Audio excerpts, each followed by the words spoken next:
everyone, I'm Haley. I'm a first-year family medicine resident, and in this video I want to share about letter of recommendations. Who to ask, when to ask, and how many to get. So this is more for pre-medical students that are applying to medical school.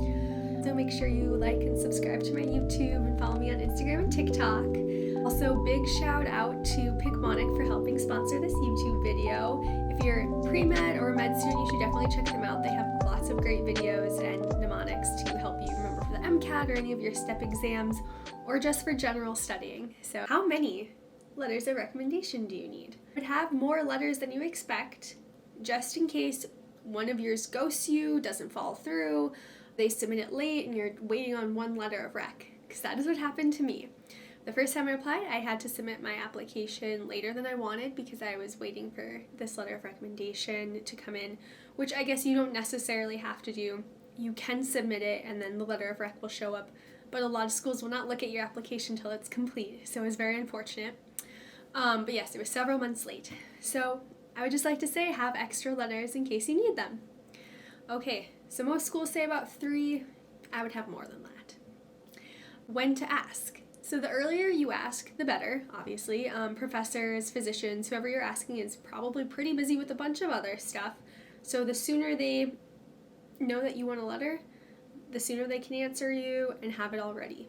If I was applying like May of my senior year of undergrad, I would have asked at the beginning of my senior year, or even my junior year, like the end of my junior year, like a year before. Which maybe that's too early. I would ask more than 6 months before you need it, okay?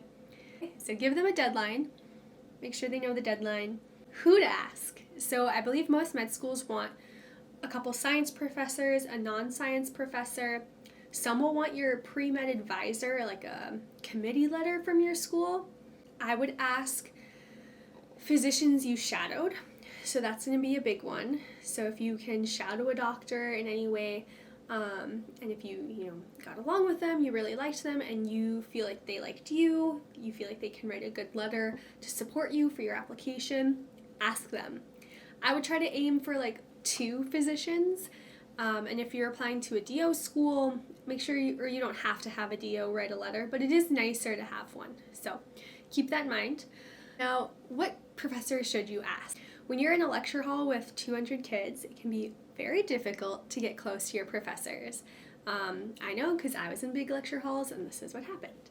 So you're going to want to get closer to your professors, show that you're obviously interested in this class. You enjoy working with them, you want to keep working with them. So that's what I did with my genetics professor.